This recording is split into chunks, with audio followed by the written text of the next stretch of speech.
Primer libro de los Reyes, capítulo 17, versículos del 8 en adelante. Quiero que usted pueda leer ahí donde está con nosotros la poderosa palabra del Señor y que su preciosa palabra traiga vida y fortaleza a todos y cada uno de nosotros. Dice la poderosa palabra del Señor. Vino luego a él palabra de Jehová diciendo: levántate, vete a Sarepta de Sidón, y mora allí. He aquí yo he dado orden allí a una mujer viuda que te sustente. Entonces él se levantó y se fue a Sarepta. Cuando llegó a la puerta de la ciudad, de aquí una mujer viuda que estaba allí recogiendo leña, y él la llamó y le dijo: te ruego que me traigas un poco de agua en un vaso para que beba. Y yendo ella para traérsela, él la volvió a llamar y le dijo: te ruego que me traigas también un bocado de pan en tu mano. Ella respondió: vive Jehová, tu Dios, que no tengo pan cocido, solamente un puñado de harina tengo en la tinaja y un poco de aceite en una vasija, y ahora recogía 2 leños para entrar y prepararlo para mí y para mi hijo, para que lo comamos y nos dejemos morir. Elías le dijo: no tengas temor, veas como has dicho, pero hazme a mí primero de ello una pequeña torta cocida debajo de la ceniza y tráemela, y después harás para ti y para tu hijo, porque Jehová Dios de Israel ha dicho así: la harina de la tinaja no escaseará, ni el aceite de la vasija disminuirá hasta el día en que Jehová haga llover sobre la faz de la tierra. Entonces ella se fue e hizo como le dijo Elías, y comió él y ella y su casa muchos días. Y la harina de la tinaja no escaseó, ni el aceite de la vasija menguó, conforme a la palabra que Jehová había dicho por Elías. Conforme a la palabra que Jehová había dicho por Elías. Estamos en medio de este precioso tiempo. Quiero invitarle para que usted pueda tomar este título y pueda escribirlo en sus apuntes: una viuda, una mujer viuda. Una mujer viuda.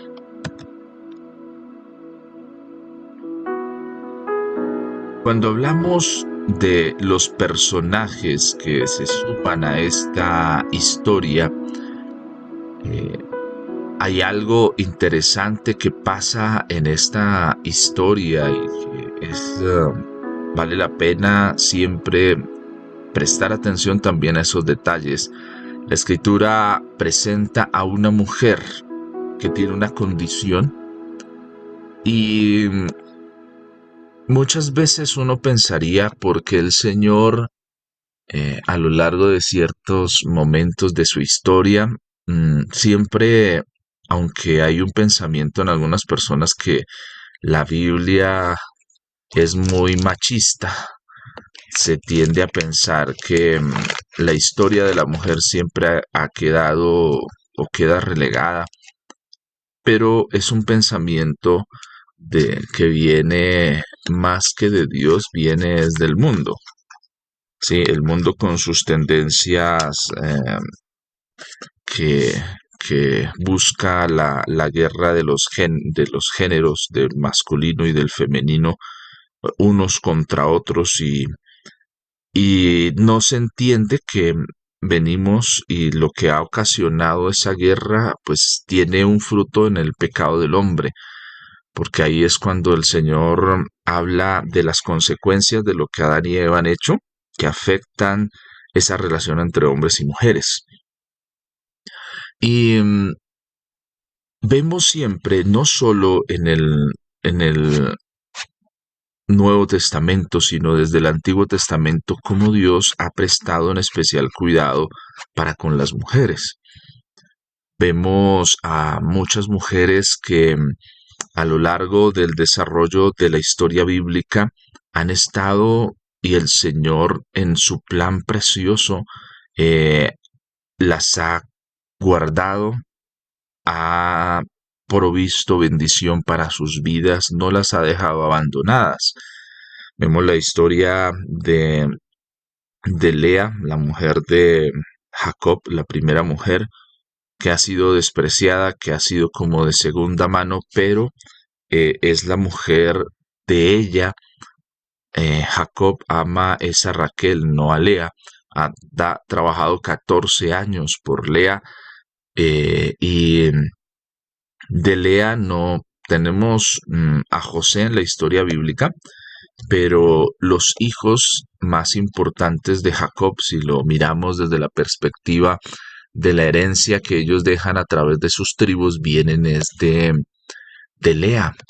De ella viene Judá, de ella vienen los hijos mayores, Leví también, que cada uno de sus hijos es una muestra de cómo el Señor les bendice, porque recordemos que en la historia bíblica hay un hecho, y es que se entiende que cuando una mujer tiene hijos, es una mujer que tiene el favor de Dios para con ella.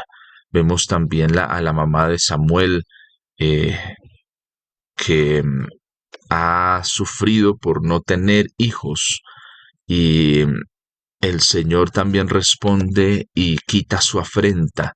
Vemos a mujeres como Agar, la sierva de Sara, que en un momento también va huyendo porque se han dado diferentes cosas en medio de esta relación. Es la mamá de Ismael, y el Señor envía un ángel con una promesa de redención también para ella, aún no siendo la heredera principal de la promesa, porque está dada para Abraham y para un hijo de Abraham y Sara, pero en medio de la premura de Sara de poder ayudar al Señor, eh, pues el Señor también la bendice.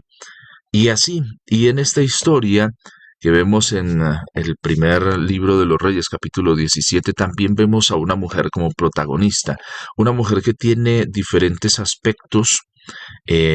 Las viudas en aquella época eran tal vez de la clase social más humilde y necesitada, ¿sí? Recordemos que en una época donde, y en una cultura donde el hombre es muy importante, es el que habla, la voz del hombre es muy respetada por la cultura que se está generando. El patriarcado viene con esa connotación. Quedar una mujer viuda es algo bien complejo, es algo bien difícil, porque eh, el valor, por así decirlo, culturalmente, y esto hay que entenderlo, el valor cultural es diferente al valor que Dios da. Para Dios no nos mira de esa manera. Para Dios todos somos iguales. Para Dios nos mira en justicia, pero culturalmente nosotros, y a raíz del pecado, somos los que nos miramos de forma diferente. Le damos más valor a unos que a otros. Y eso es un desarrollo dentro de la cultura propia de la humanidad. Entonces, una mujer que ha tenido si se habla que es viuda, era porque tuvo un esposo. Si su esposo murió, también tiene una connotación en un entorno así, porque depende cómo haya muerto, también se juzga lo que el favor de Dios para con ella. Entonces existe esta clase que es esta clase social que es de viudas, ¿sí? Era una época donde se da mucho el tema de enviudar. ¿Por qué? Porque el movimiento de un lugar a otro no es muy seguro a veces. Se vive en el campo, hay muchas guerras, los hombres tenían que, cuando se hace el llamado a la guerra, tenían que ir. No se conoce en esta historia por qué esta mujer es viuda, pero de pronto su marido murió en la guerra, o murió a causa de una enfermedad, o pudo tal vez morir mientras iba de un lugar a otro porque los caminos eran muy inseguros. Entonces, Dios siempre ha tenido una gran preocupación por las viudas, por los desamparados. Incluso se ve desde el Éxodo, y en Isaías el Señor hace muchas menciones a ello. Y aquí hay algo interesante que tenemos que pensar, y es que el profeta ha tenido que ser enviado a depender de una mujer viuda, ¿sí? De una de las clases menos favorecidas y más humildes que existen en aquella época, y con otra connotación bien interesante, que es una mujer extranjera. A esa mujer que es extranjera, cuando hablamos de extranjera, es que no pertenece a Israel, ¿sí? Sidón, Sarepta de Sidón es otra nación, y muchas veces una nación que ha estado en conflicto también con el propio Israel, pero desde los judíos hay algo que hay que mirarlas y entender, y es que ellos son muy nacionalistas. Los judíos son muy proteccionistas, y los judíos tienen dentro de sí, o el pueblo de Israel, a raíz de las promesas de Dios y de ellos sentirse los herederos directos por ser hijos directos de Abraham, de todas las promesas de Dios. Entonces en ellos ha crecido algo que es un orgullo, y ellos se ven superiores, así estén en una condición difícil, siempre se miran superiores a los demás, y ellos tienen un trato hacia los gentiles que es muy déspota. Incluso lo vemos en el momento cuando Jesús viene, y ellos, y sobre todo los fariseos, que es una línea de pensamiento judío que busca preservar de una manera muy estricta el cumplimiento de la ley, partiendo de una interpretación muy legalista de la ley. Entonces ellos miran a los gentiles como menos. Ellos no sentarse con un extranjero en la mesa a comer, ellos lo ven como ese es un pecado mortal, al punto de que si tocan o si participan, les toca hacer todo un rito de purificación, porque lo consideran algo malo. Entonces imagínense que Elías no es enviado a las viudas que hay en Israel, sino es enviado a ser sostenido por una viuda que está fuera de Israel. Y esto es algo que también de una u otra forma confronta muchas cosas también de pronto en la vida del profeta, ¿sí? El profeta ha tenido que ir a depender de una mujer extranjera para su sustento, que va algo que va en contra de todo sentimiento y costumbre de los hebreos. Para los hebreos, los extranjeros son don nadies. Y parece que Dios quería que Elías reconociera su propia vulnerabilidad, sometiéndose al socorro del estado o de la condición más vulnerable de la sociedad antigua. ¿Sí? Y esto de una u otra forma, aunque el profeta va y hace muchas cosas, pero también esto es importante que lo tengamos en cuenta, ¿sí? Nosotros, para los judíos de hoy y aún de la época bíblica, somos conocidos como los gentiles. Gracias a Cristo, nosotros ahora formamos parte por la fe también de la herencia y de la promesa que se ha dado a Abraham, y más allá de la herencia y la promesa que Dios mismo ha dado. Por eso somos parte del cuerpo de Cristo, ¿sí? Insertados en el cuerpo de Cristo por adopción, y formamos parte de la congregación de los santos que va más allá del pueblo de Israel, que es la iglesia, un lugar donde nos congregamos, donde no existe esa misma mirada, sino existe una mirada diferente que ha sido eh, la transformación de Jesús en nuestras vidas la que nos ha permitido vernos diferentes. Entonces, este detalle es importante en esta historia. Es importante tenerlo en cuenta, porque esta historia podríamos decir que también es un paralelo de algo que pasa y que Jesús hace también en la historia. Jesús, no sé si recuerda usted la historia de Jesús y la samaritana. Los samaritanos y los judíos, ya en el Nuevo Testamento, ambos son de Israel, Pero ¿qué es lo que pasa? Los judíos son y representan el reino del sur, la tribu de Judá, Jerusalén, su capital. Recordemos que en un inicio eran una nación compuesta por 12 tribus. Las 12 hijos de Israel heredaron sus nombres y se formaron las 12 tribus con sus descendientes. Pero llega un momento después de Salomón que el reino se divide. 10 tribus al norte, la capital de eso se convierte en Samaria, y 2 tribus al sur, y se convierte en el reino del sur o de Judá o de Judea. De ahí viene el nombre de Judá, de Judea. Entonces, los del reino del sur, una de las cosas que ellos empiezan a hacer es tratar de guardar y salvaguardar mucho su linaje. Por eso son tan estrictos en muchas cosas, y por eso de ahí salen esas corrientes como los fariseos, que buscaban el cumplimiento de la ley, mejor dicho, al extremo. Pero el reino del sur fue un reino que no tuvo mucho cuidado con eso, y entonces ellos se mezclaron.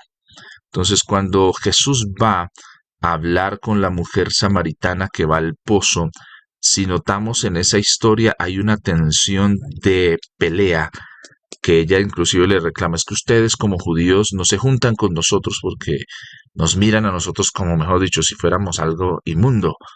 Y eso pasaba. Los judíos y los samaritanos, eran conflictos bravos. Perdón lo que voy a decir, pero en cosas que uno mira, la actitud era de escupirse, de echarse piedra los unos a los otros, de pelearse, de agarrarse, porque yo sí soy el hijo de Dios y ustedes no son. Y esa era la actitud de ellos, ¿sí? Entre judíos y samaritanos. Y cuando el Señor se acerca, viene a esa tensión, y es como la misma historia.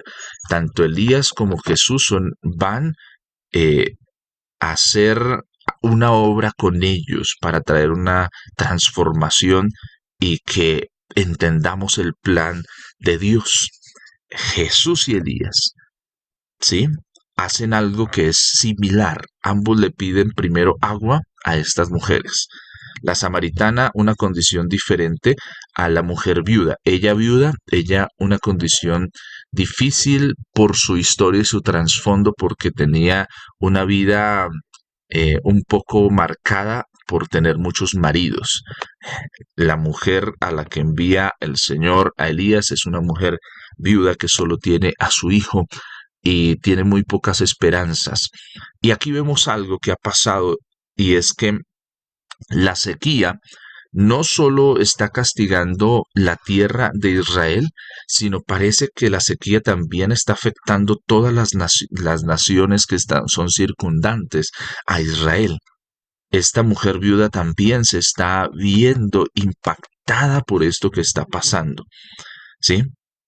Pero el Señor envía a Elías con una promesa de restauración y de bendición y de cuidado de una mujer que no es judía, que no es de Israel, que es una gentil, pero también lo envía con un propósito para que empiece aún desde el libro de los Reyes a romperse ese tipo de ver la vida cristiana como, o no la vida cristiana, sino ver al Señor solo como que tiene unos preferidos y otros no. Y esta historia nos habla de eso. El Señor quiere y nos invita siempre a que nosotros tengamos una mirada como Él ve, mas no como nosotros empezamos a vernos. La mirada de misericordia del Señor trasciende las barreras que nosotros podemos colocarnos entre nosotros. Y esta es una gran confrontación y enseñanza aún para nosotros. ¿Por qué?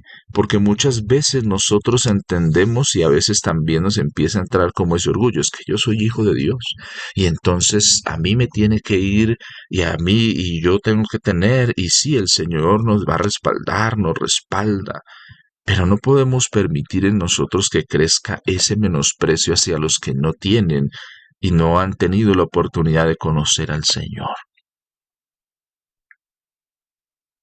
Mira que muchas veces el Señor te envía bajo el sustento de personas que no son cristianas. Y Aquí la diferencia es cuál es la actitud, cómo vas, cómo voy hacia esas personas, cómo me estoy comportando en esos escenarios. Hay un llamado de atención que en el Nuevo Testamento el Señor hace a los que son empleados y le dice, ojo con, no sirvan al ojo, ¿sí? Como que mientras los ven hagan bien las cosas y cuando no los ven no las hagan bien, no, hagan siempre las cosas bien. Y ese es el llamado también del Señor para nosotros a través de esta historia. Dice en el verso 10 que se levanta y va a Sarepta. Y cuando llega allí a la puerta el profeta Elías, hay una mujer viuda que estaba allí recogiendo leña y él la llama. No se menciona el nombre de esta mujer. No se dice cómo se llamaba, solo que estaba haciendo una labor, ¿sí? En aquella ciudad, en aquel lugar. Él la llama y le dice, te ruego que me traigas un poco de agua, un vaso, para que beba. Esta mujer va y hace eso, eh, y mientras ella va a ir por eso, para traérsela, Elías la vuelve a llamar y le dice, te ruego también que me traigas un bocado de pan en tu mano. Y ahí ella responde, digamos, de una forma confrontante. Dice, vive Jehová tu Dios. Ella reconoce que hay un Dios. Ella viene de una cultura más politeísta. ¿Qué es politeísta? Donde existen dioses para cada necesidad. ¿Sí? Los gentiles, los que no son del pueblo, el pueblo judío es monoteísta. Mono, de uno. Poli, varios. Entonces, monoteísta, ¿qué quiere decir? Que se cree en un Dios. En nuestro caso es un solo Dios, trino. ¿Sí? Dios en tres personas. Politeísta es que hay muchos dioses. El panteón, algo que se conoce como el panteón griego, el panteón romano, se caracterizaba por tener muchos dioses. El dios de la fertilidad, el dios de la tierra, los mismos egipcios de donde salen de la esclavitud los de Israel también tienen diferentes dioses y las plagas que el Señor envía también es un castigo para mostrar que esos dioses no son poderosos, sino que hay un solo Dios poderoso y es el que está en los cielos. Entonces, en medio de ese desarrollo, esta mujer reconoce que hay un Dios que Elías lo representa, pero expone también la situación que está pasando. ¿Sí? Ella es honesta en su declaración. Dice, vive Jehová tu Dios, que no tengo pan cocido, solamente un puñado de harina tengo en la tinaja y un poco de aceite en la vasija, y ahora recogía 2 leños para entrar y prepararlo para mí y para mi hijo, para que lo comamos y nos dejemos morir. Y esta situación es bien confrontante porque la mujer no esconde lo que está pasando. Hay una honestidad en sus palabras. Y mira que Elías es enviado a ella porque el Señor ha dado una palabra, porque el Señor ha dado una orden. Pero esa orden, ella, aquí es donde la va a conocer. Ella no conoce al Señor como tal. Sabe y ha escuchado de que en Israel hay un Dios, pero ella no conoce lo que ese Dios puede hacer, a diferencia de sus dioses. Y aquí vemos cómo Elías no solo es enviado para que esta mujer lo sustente, sino para que esta mujer tenga la oportunidad de conocer a un Dios real. Porque mire lo que empieza a pasar en la historia. Elías le dijo, primero no tengas temor. Ella ha abrigado un temor porque tal vez ha clamado a sus dioses y su última esperanza no ha recibido una respuesta. No ha recibido tal vez de parte de sus dioses una respuesta. Pero aquí ella se va a encontrar con un Dios que es real. Dice, Elías le dice, ve, haz como has dicho, pero hazme a mí primero de ello una pequeña torta cocida debajo de la ceniza y tráemela. Y después harás para ti y para tu hijo. ¿Por qué? Aquí está la causa. Elías en un principio no le ha comentado a la mujer por qué le está pidiendo esto. Y aquí le dice, porque Jehová Dios de Israel ha dicho así: la harina de la tinaja no escaseará, ni el aceite de la vasija disminuirá hasta el día en que Jehová haga llover sobre la faz de la tierra. Aquí Elías está haciendo una confrontación. Está contrastando lo que esta mujer ha vivido y está enviando al profeta para que ella pueda ser conocedora del poder de un Dios real. Esta mujer no cree en el Señor, no cree en Dios, en Jehová, el Dios. Ella la ve con lejanía, Jehová, el Dios de ellos. Pero ha sido enviado con el profeta con una palabra para que ella conozca al Jehová, Dios de Israel, que ahora también va a ser su Dios. Porque yo creo que desde ese día, después de esto, esa mujer no volvió a adorar sus dioses antiguos. Empezó a adorar a Dios, al Dios verdadero. Y mire que eso es importante y eso es una clave poderosa. Cuando eres y soy enviado con una palabra del Señor, no solo la palabra de Dios trae una transformación o hace que ocurran cosas en lo natural que no son, sino trae una transformación integral aún en el entendimiento de las personas.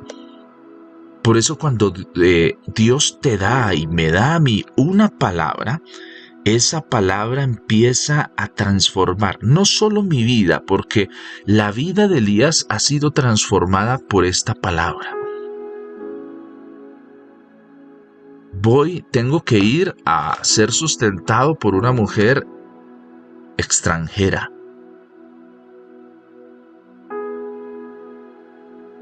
Y en ese ser sustentado por una mujer extranjera hay un propósito de Dios.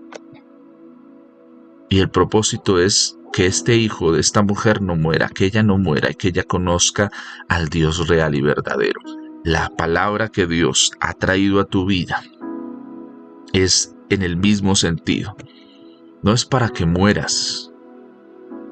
A veces hay palabras que nosotros recibimos que no entendemos. Puede que sean para nosotros o puede que nosotros somos los que vamos a ir a llevarla y va a traer transformación a otros.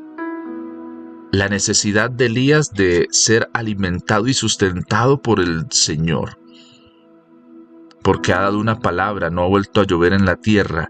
Ya los cuervos que eran la primer tal vez medida o eso ya han ido poco a poco menguando, las cosas han ido como que terminándose. Pero el Señor tiene siempre un plan preparado y en ese plan está una mujer. Y hoy quiero hablarle a las mujeres que me están escuchando. El Señor tiene un plan contigo.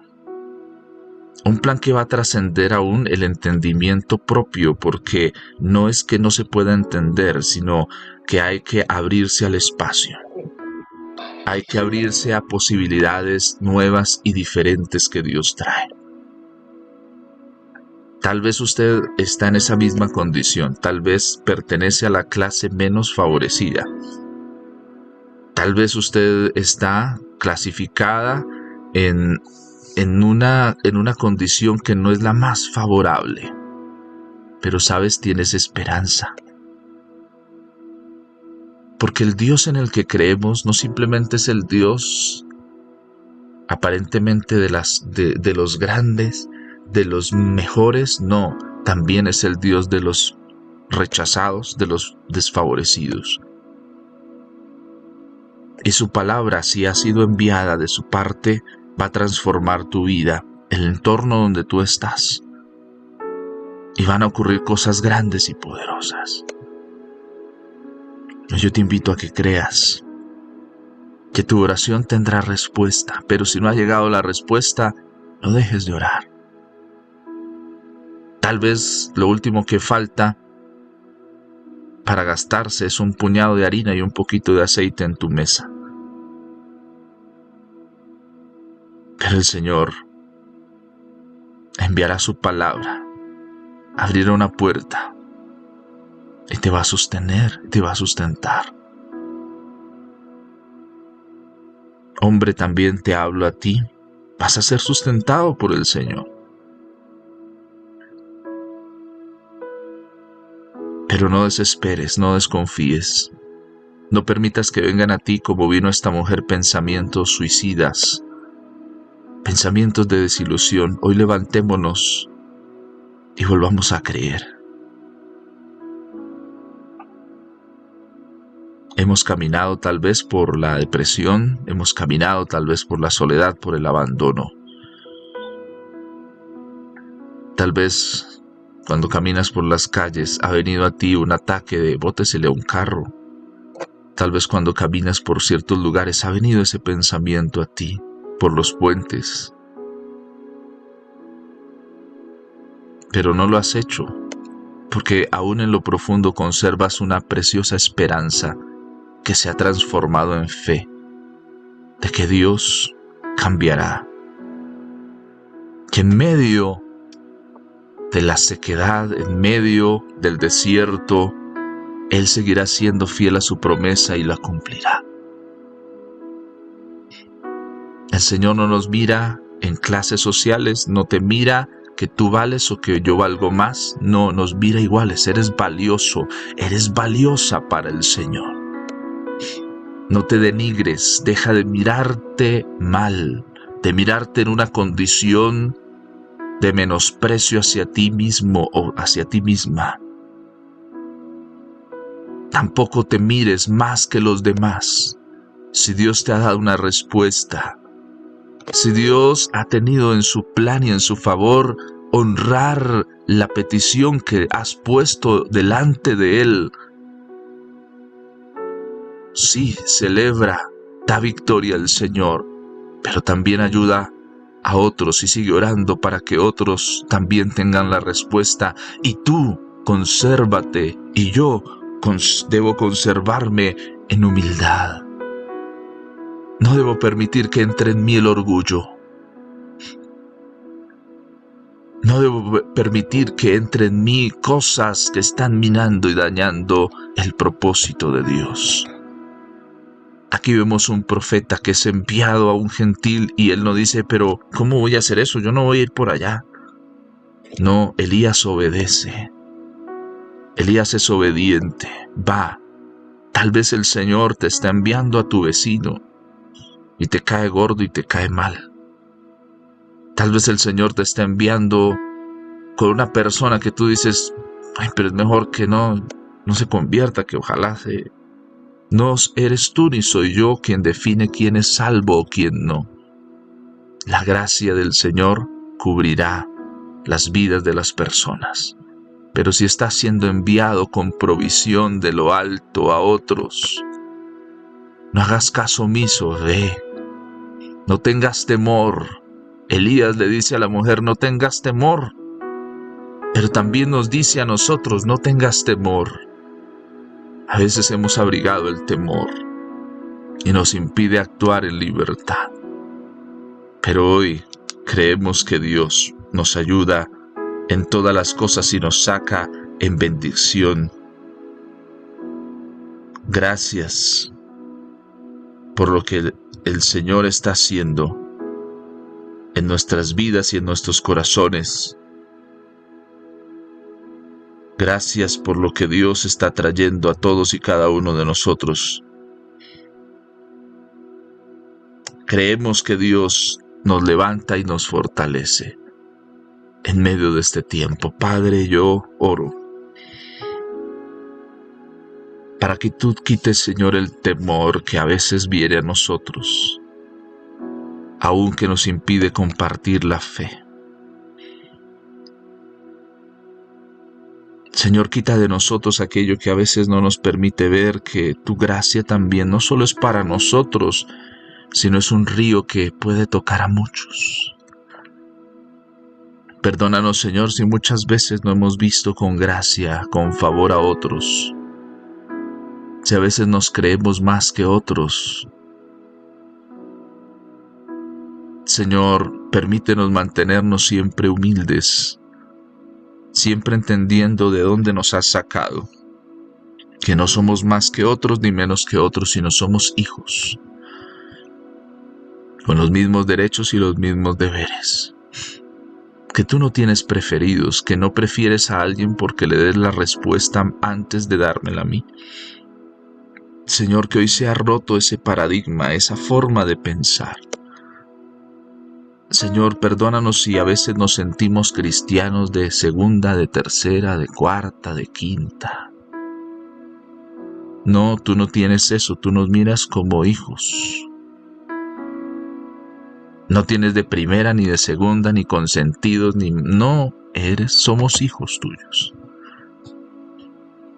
Perdónanos, Señor, y libera nuestra vida y nuestro corazón de todo aquel mal entendimiento de tu propósito para nosotros.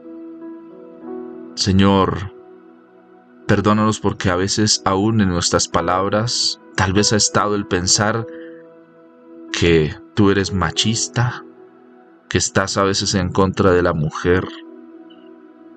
Pero Señor, cuando nos acercamos a entender la Escritura, nos damos cuenta que has protegido a la mujer de una forma tan preciosa y que la mujer ha estado siempre en tu plan, que es más nuestro desarrollo propio, que son más nuestros paradigmas, pero que eso no está en ti, ni en tu corazón.